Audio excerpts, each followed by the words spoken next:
Hi friends, welcome to my channel. ನೀವಿನ್ನೂ ನಮ್ಮ ಚಾನಲ್ಗೆ ಸಬ್ಸ್ಕ್ರೈಬ್ ಆಗಿಲ್ಲ ಅಂದರೆ ದಯವಿಟ್ಟು ಸಬ್ಸ್ಕ್ರೈಬ್ ಆಗಿ ನಮ್ಮ ಚಾನಲ್ಗೆ ಸಪೋರ್ಟ್ ಮಾಡಿ ಫ್ರೆಂಡ್ಸ್. ಹಾಗೆ ಈ ಸೀರಿಯಲ್ ನಿಮ್ಗೆ ಇಷ್ಟ ಇದ್ದರೆ ಒಂದು ಲೈಕ್ ಕೊಡಿ. ಇಲ್ಲಿ ಸಂಗೀತ ಅವರು ಭೂಮಿಗೆ ಅಂತ ಹಾಲು ತರ್ತಾ ಇರ್ತಾರೆ. ಆಗ ಅಜಿತ್ ಅವರಪ್ಪ ಯಾರಿಗೆ ಹಾಲು ಭೂಮಿಗ ಅಂತ ಹೇಳಿದಾಗ ಸಂಗೀತ ಅವರು ಇನ್ಯಾರಿಗೆ ಅವಳಿಗೆ ಅಂತ ಹೇಳಿದಾಗ ಅಜಿತ್ ಅವ್ರ ಅಪ್ಪಂಗೆ ತುಂಬ ಕೋಪ ಬರುತ್ತೆ. ಆ ಹಾಲನ್ನ ಚೆಲ್ಬಿಡ್ತಾರೆ.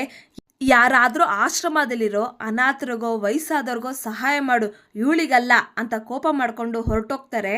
ಈಗ ಅಜಿತ್ ಅವರು ಇನ್ಸ್ಪೆಕ್ಟರ್ ಅವ್ರಿಗೆ ಕಾಲ್ ಮಾಡಿ, ಸರ್ ಅದೇ ಬೆಳಿಗ್ಗೆ ವೇಶ್ಯಾವಾಟಿಕೆದು ರೈಡ್ ಆಯ್ತಲ್ಲ, ಆ ಇನ್ಫಾರ್ಮೇಷನ್ನ ಯಾರು ಸರ್ ನಿಮಗೆ ಕೊಟ್ಟಿದ್ದು ಅಂತ ಹೇಳಿದಾಗ ಇನ್ಸ್ಪೆಕ್ಟರ್ ಅವರು ಆ ನಂಬರ್ನ ಕೊಡ್ತಾರೆ.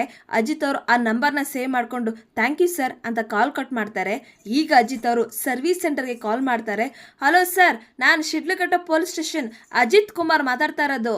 ಸರ್, ನಾನು ನಿಮಗೆ ಒಂದು ನಂಬರ್ ಕಳಿಸ್ತೀನಿ. ಆ ನಂಬರಿಂದ ಬೆಳಿಗ್ಗೆಯಿಂದ ಮಧ್ಯಾಹ್ನದವರೆಗೂ ಯಾರ್ಯಾರಿಗೆ ಕಾಲ್ ಹೋಗಿದೆ ಮತ್ತು ಆ ಕಾಲ್ ರೆಕಾರ್ಡಿಂಗ್ ಎಲ್ಲ ನನಗೆ ಬೇಕಾಗಿತ್ತು ಸರ್. ಸ್ವಲ್ಪ ಅರ್ಜೆಂಟ್ ಇದೆ ಸರ್, ಬೇಗ ಕಳಿಸ್ಕೊಡಿ ಅಂತ ಹೇಳಿ ಕಾಲ್ ಕಟ್ ಮಾಡ್ತಾರೆ. ಈಗ ಸತ್ಯ ಅವರು, ಅಜಿತಾ ಹೆಣ್ಣು ಏನೇ ಆದರೂ ಸಹಿಸ್ಕೊಂತಾಳೆ ಕಣೋ, ಆದರೆ ಈ ರೀತಿ ಅವಮಾನ ಆಗೋದನ್ನು ಸಹಿಸ್ಕೊಳ್ಳೋದಿಲ್ಲ ಕಣೋ. ಪಾಪ ಭೂಮಿ ಎಷ್ಟು ಬೇಜಾರಾಗಿ ಕೂತಿದ್ದಾಳೆ ನೋಡು, ಅವಳ ಜೊತೆನೇ ಇದ್ದು ಅವಳಿಗೆ ಧೈರ್ಯ ತುಂಬೋ ಅಂತ ಸತ್ಯ ಅವರು ಹೇಳ್ತಾರೆ. ಈಗ ಅಜಿತ್ ಅವರು ಭೂಮಿ ಹತ್ರ ಬರ್ತಾರೆ. ಯಾಕೆ ಭೂಮಿ ಹೇಳ್ತಾ ಇದ್ಯಾ ಅಂತ ಹೇಳಿದಾಗ ಭೂಮಿ, ನಡೆದ ಘಟನೆಗಳೆಲ್ಲ ನನ್ನ ಕಣ್ಮುಂದೆ ಬರ್ತಾ ಇದೆ ಸಾಹೇಬ್ರೆ, ಕತ್ಲಿಂದ ಈಚೆ ಬರೋಕ್ಕಾಗ್ತಾ ಇಲ್ಲ ಅಂತ ಹೇಳಿದಾಗ ಅಜಿತ್ ಅವರು, ಕತ್ಲಿಂದ ಬೆಳಕಿಗೆ ಬಾ, ಮನ್ಸಲ್ಲಾದರೂ ಸರಿ ಮನೆಯಲ್ಲಾದರೂ ಸರಿ, ಆವಾಗಲೇ ಇದೆಲ್ಲ ಸರಿ ಹೋಗೋದು.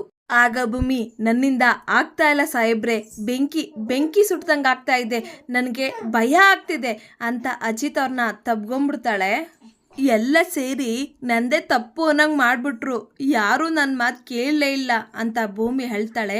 ಆಗ ಅಜಿತ್ ಅವರು, ನೀನು ಅಳೋ ಅಂತ ಅವಶ್ಯಕತೆ ಇಲ್ಲ, ನ್ಯಾಯ ನಿನ್ನ ಕಡೆ ಇದೆ ಅಂತ ಹೇಳಿದಾಗ ಭೂಮಿ, ನ್ಯಾಯ ಎಲ್ಲಿದೆ ನ್ಯಾಯ? ಕೋರ್ಟಲ್ಲಿ ಕಣ್ಣಿಗೆ ಬಟ್ಟೆ ಕಟ್ಕೊಂಡಿದ್ಯಲ್ಲ ಅಲ್ಲಿದ್ಯಾ? ಅದಕ್ಕೆ ಕಣ್ಣಲ್ಲ ಕಿವಿ ಕೂಡ ಕೇಳಿಸ್ತಾ ಇಲ್ಲ.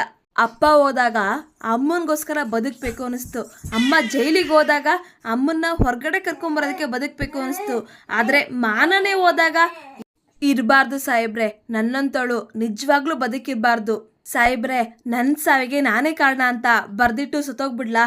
ಇಲ್ಲ ಅಂದರೆ ನೀವೇ ನಿಮ್ಮ ಕೈಯಾರ ನನ್ನನ್ನು ಸಾಯಿಸ್ತೀರಾ? ಸಾಯಿಸಿ ಸಾಹೇಬ್ರೆ, ನನ್ನನ್ನು ದಯವಿಟ್ಟು ಸಾಯಿಸಿ ಅಂತ ಭೂಮಿ ಗೋಳಾಡ್ತಾ ಇರ್ತಾಳೆ. ಆಗ ಅಜಿತ್ ಅವರು, ಭೂಮಿ ಸ್ವಲ್ಪ ಸುಮ್ಮನೆ ನಿಂತ್ಕೊಂತೀಯಾ?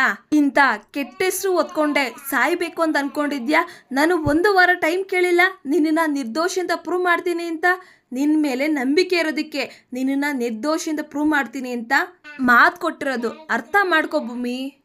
ಭೂಮಿ ಇರಬೇಕು, ಇದ್ದು ಜಯಿಸ್ಬೇಕು, ಕಳಂಕನ ಕೈಯಲ್ಲಿ ಒರೆಸೋಕ್ಕಾಗಲ್ಲ, ಅದಕ್ಕೆ ತಾಳ್ಮೆ ಅನ್ನೋ ಬಟ್ಟೆ ಬೇಕು ನೋಡು. ನಿನಗೆ ಮಾತು ಕೊಟ್ಟು ಹೇಳ್ತಾ ಇದ್ದೀನಿ, ನಿನ್ನ ಮೇಲಿರೋ ಕಳಂಕನ ಅಳಿಸೋ ಜವಾಬ್ದಾರಿ ನಂದೇ. ದಯವಿಟ್ಟು ನೀನು ಆತರ ಪಟ್ಟು ಏನೇನೋ ಮಾತಾಡಬೇಡ, ದುಡುಕಿ ಏನೇನೋ ನಿರ್ಧಾರಗಳನ್ನ ತಗೊಬೇಡ ಅಂತ ಅಜಿತ್ ಅವರು ಭೂಮಿಗೆ ಸಮಾಧಾನ ಮಾಡ್ತಾರೆ.